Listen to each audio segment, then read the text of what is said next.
श्रीहरी जगत पिता दूर करीतो व्यथा ऐक सत्यनारायणाची कथा ऐक सत्यनारायणाची कथा ऐक सत्यनारायणाची कथा मुलका मुकुराजा होता महाथोर तयाची पत्नी होती सुंदर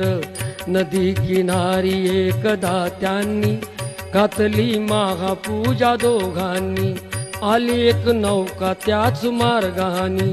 नाव भरलेली पूर्ण द्रव्यानी होती व्यापारी साधू बाण्याची रीत पाहण्यास आला पूजनाची